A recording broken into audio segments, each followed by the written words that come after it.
कि मैं बिहार को लोग था तो वहाँ सरकार, आज भी लोग जंगल राज बोलते हैं। बिहार को जो मदद मिला है उसका रिएक्शन मैं देखता हूँ, लगता है बिहार कोई देश से बाहर का आ गया है। इस मुख्य विपक्षी दल ने कहा कि ये बिहार का बजट है, माने बिहार हमेशा पीछा रहे वो सूट करता है उनको। आप बिहार को मदद मिल रहा है तो उनको परेशानी हो रही है कि बिहार को क्यों मदद मिल रहा है। बिहार के लोग भी ये सब चीज़ को पॉलिटिकली बहुत शार्प लोग हैं, बहुत समझते हैं चीज़ों को, तो उनको समझ में है कि ये लोग किस तरीके से ये काम करना चाहते हैं। बिहार को लोग था तो वहाँ सरकार, आज भी लोग जंगल राज बोलते हैं। बिहार में था तो सरकार वहाँ पर कांग्रेस और आरजेडी का ही, लेकिन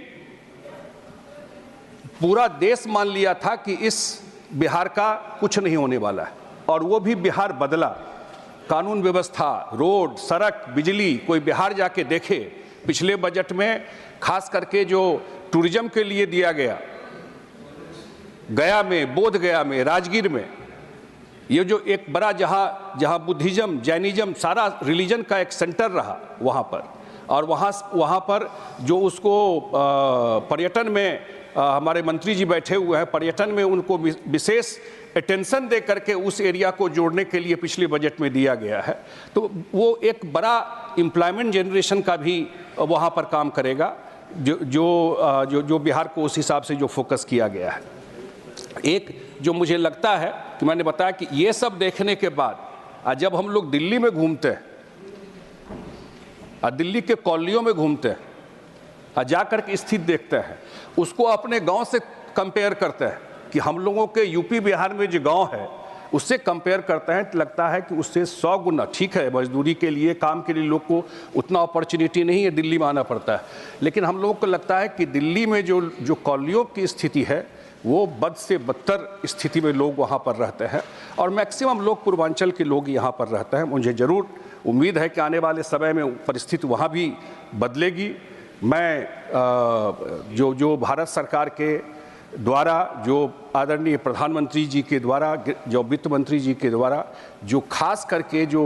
पहली बार जो पूर्वी क्षेत्र पर ध्यान गया है, उस पर जो विशेष और ख़ास करके जो उनको फोकस्ड एरिया है, जो उनको लगता है कि जिस एरिया में वो लोग पीछे हैं उनको मेन स्ट्रीम में कैसे लाया जाए, उस पर जो ये ध्यान गया है, उसके लिए अपने पार्टी के तरफ से भी, अपने स्टेट के तरफ से भी, बिहार के तरफ से भी धन्यवाद देते हैं, जो कम से कम पहली बार तो कोई सुधि ले रहा है उस एरिया को। और मैं देखता हूँ कि लगता है कि बिहार को जो मदद मिला है उसका रिएक्शन मैं देखता हूँ,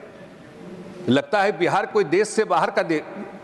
आ गया है, इस देश का हिस्सा नहीं है। जिस तरह से लोगों ने, मुख्य विपक्षी दल ने कहा कि ये बिहार का बजट है,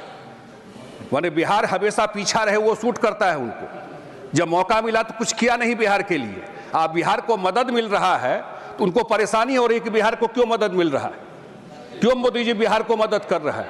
क्यों बिहार को ठीक करना चाहता है, क्यों बिहार को इम्प्रूव करना चाहता है, उससे उनको दिक्कत हो रहा है। तो इस बार इसलिए अब बिहार के लोग भी ये सब चीज़ को पॉलिटिकली बहुत शार्प लोग हैं, बहुत समझते हैं चीज़ों को, तो उनको समझ में है कि ये लोग किस तरीके से ये काम करना चाहते हैं। और निश्चित रूप से आने वाले टाइम में जो मेन स्ट्रीम में जो मोदी जी का विजन पूर्वोदय का है, मैं तो उसी पर बात कर रहा हूँ, जो पूर्वोदय का उनका विजन है, तो मुझे लगता है कि आने वाले टाइम में पूर्वोदय जो पूर्वी राज्य है उस पर जो अगले 5 साल में जो खास करके जो प्रधानमंत्री जी का जो फोकस गया है, निश्चित रूप से पूर्वी राज्य भी इसमें ये जो मेन स्ट्रीम है देश के डेवलपमेंट का, उसमें कंट्रीब्यूट करेगा। और मुझे लगता है कि जो बिहार में सरकार है, एनडीए की सरकार, और जो केंद्र में सरकार है, कहीं न कहीं जो मोदी जी का एक प्रभाव रहा है, जो तरीका रहा है काम करने का, उसका फायदा इन सब स्टेट को मिलेगा। पैनोरमा ग्रुप, जो सोचता है वो करता है।